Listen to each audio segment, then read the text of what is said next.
Words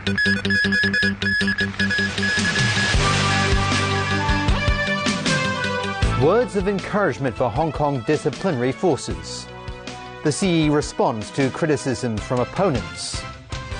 And a senior Beijing official fired for disciplinary violations.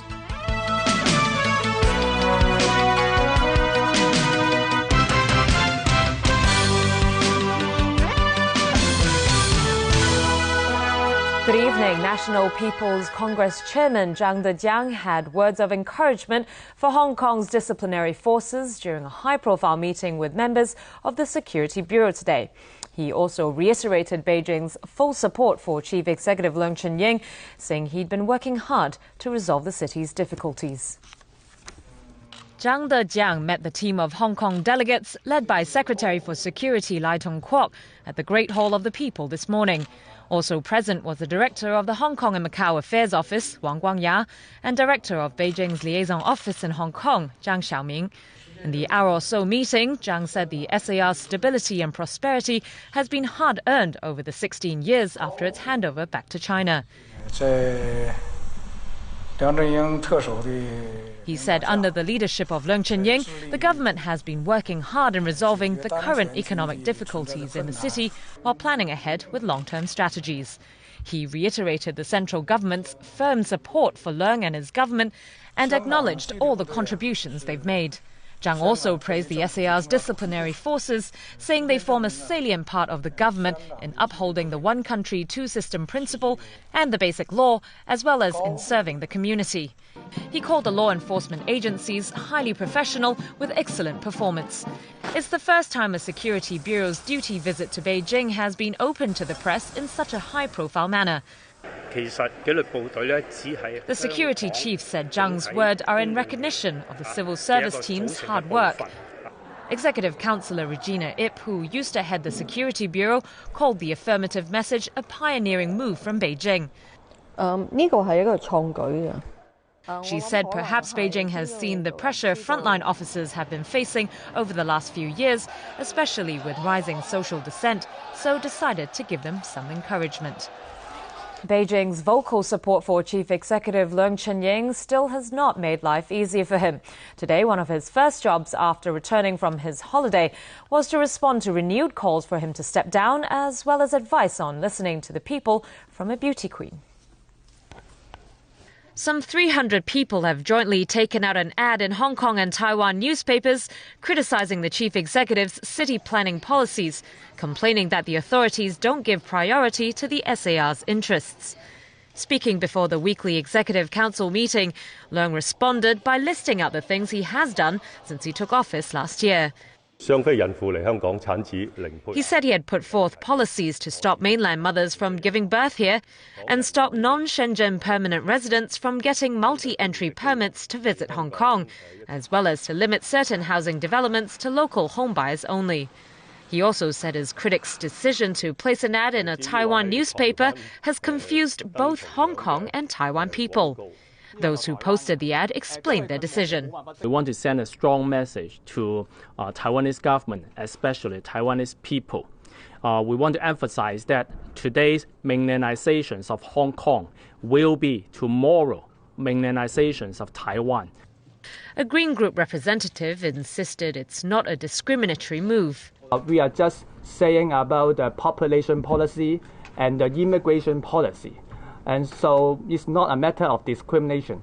We just care about the carrying capacity of Hong Kong, and we also care the environment of Hong Kong. Meanwhile, comments on political reform by the new Miss Hong Kong, who won on Sunday with 170,000 popular votes in support of her, have also hit the headlines. Grace Chan said in an interview after a victory that now's the right time to communicate with people. She suggested that the government should listen more to suggestions on universal suffrage. In response, Leung said he also supports universal suffrage and that he's very willing to bring the SAR a system of democratically electing the chief executive within his term in office.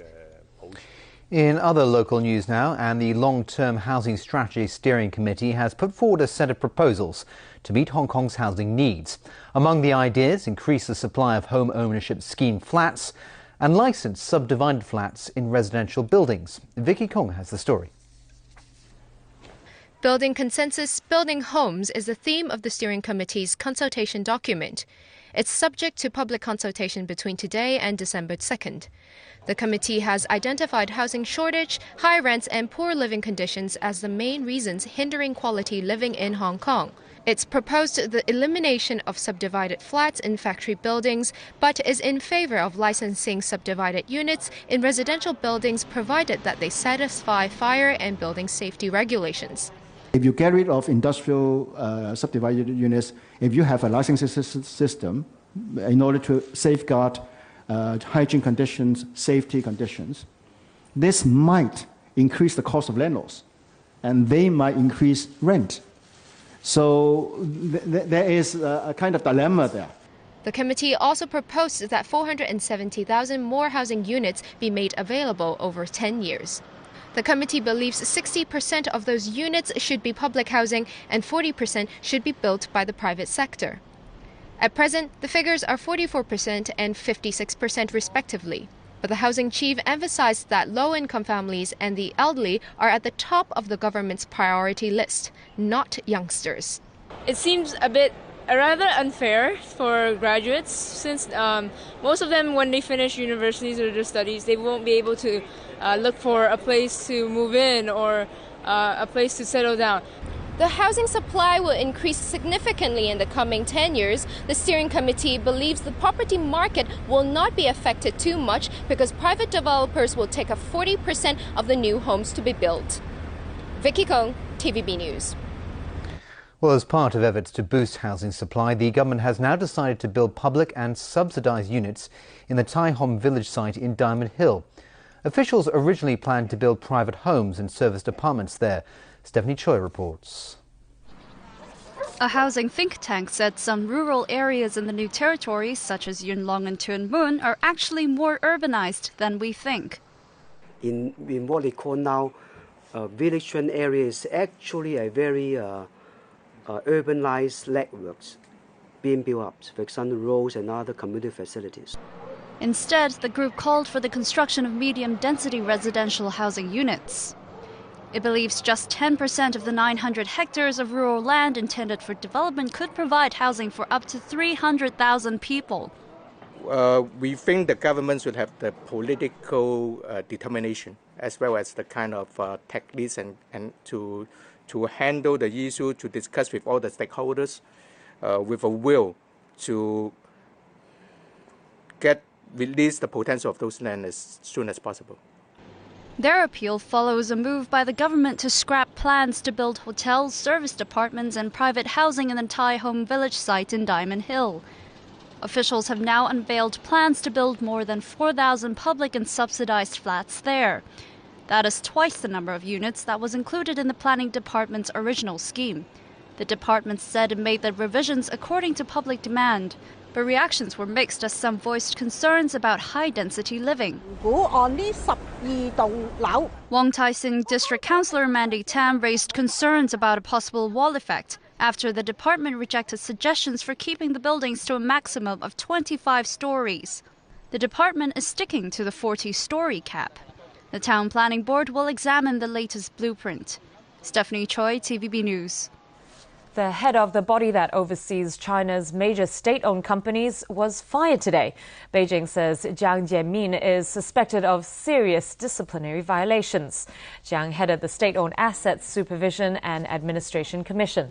Before that, he was chairman of China National Petroleum Corporation, which has been the target of a sweeping corruption investigation that netted 4 top executives in recent days.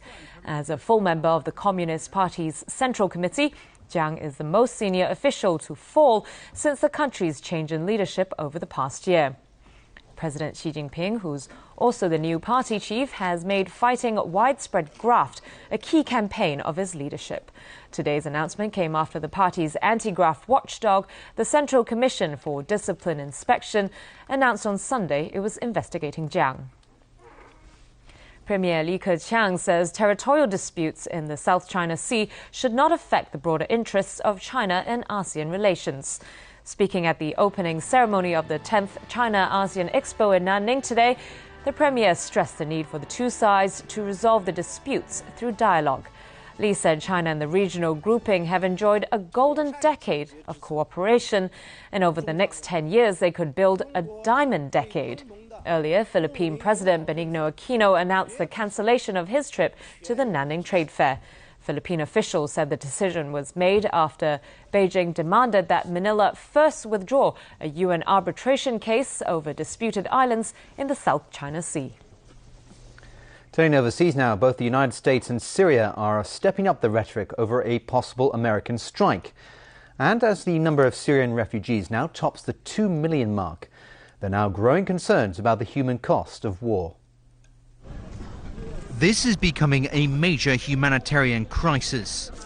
According to the United Nations, the civil war in Syria has now forced more than 2 million people out of the country, and more than 4 million others are displaced within its borders.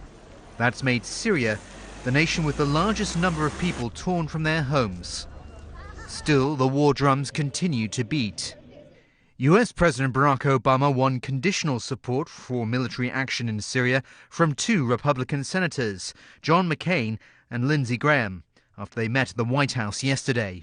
If the Congress were to reject a resolution like this, after the President of the United States has already committed to action, the consequences would be catastrophic in that the credibility of this country with friends and enemy and adversaries alike would be shredded, and there would be not only implications for this presidency but for future presidencies as well. McCain and Graham said earlier Obama's plan was too weak to change the course of the fighting in favor of the opposition. In France, President François Hollande's government, which has voiced support for the American military campaign, made clear his country would not be acting alone. The French Prime Minister said Paris aims to build a coalition of countries to back a strike against President Bashar al-Assad's regime. Assad, in an interview with the French newspaper, hit back. He warned France to steer clear of policies hostile to his country, or else the state will be their enemy. And in Damascus, Syrians have been pitching tents as part of the Over Our Bodies campaign to organize human shields at potential targets in case of military action. Back at the refugee camp in Turkey, some of those forced to leave Syria appeared reluctant to talk about a possible military strike. No doubt ambivalent about the consequences of war back in their homeland.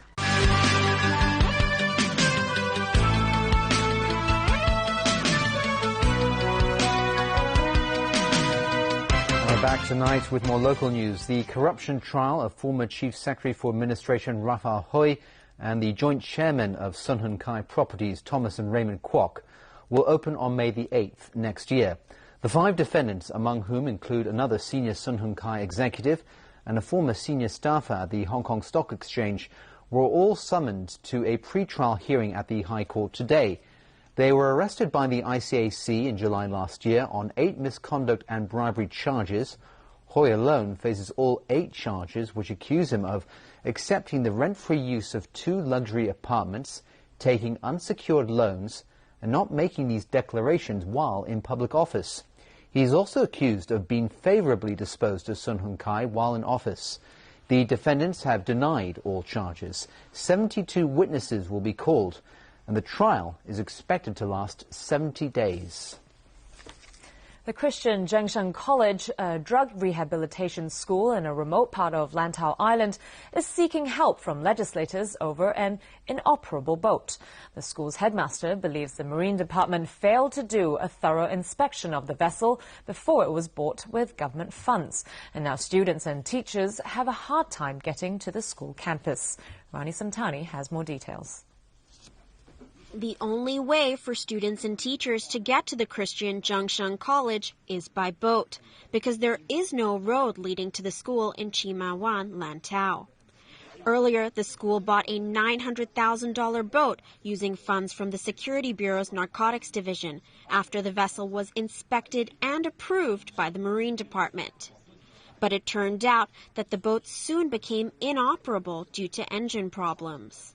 If they, we call it a big check, before the purchase was certified by the Marine Department to be okay, then how come it's only after 2 months that they discover is a ship of nonsense? The school's headmaster believes the Marine Department didn't conduct a thorough inspection, and as a result, they've incurred a loss of over $1.5 million from buying the boat and for hiring a captain and crew members. The response from the Marine Department, they say that is the owner's responsibility on the situation of the boat. So they believe they did nothing wrong and it was in good shape and is our responsibility. Experts recently examined the boat and found that the engine was damaged beyond use. The Marine Department claims the engine must have been switched, as the current engine is not the one they previously inspected. Chan and To hope a police investigation into the matter will resolve the issue. Students and teachers have been hiring fishing boats to commute to and from school. But last week, the Marine Department stopped them from taking these boats since they aren't licensed to carry passengers. Now the school says it's left with options it can't afford: costly vessels or costing students their rehabilitation. Rani Samtani, TVB News. Now, police in Mexico City learned the hard way that horses get spooked by cars. The incident damaged 11 cars and left one person injured.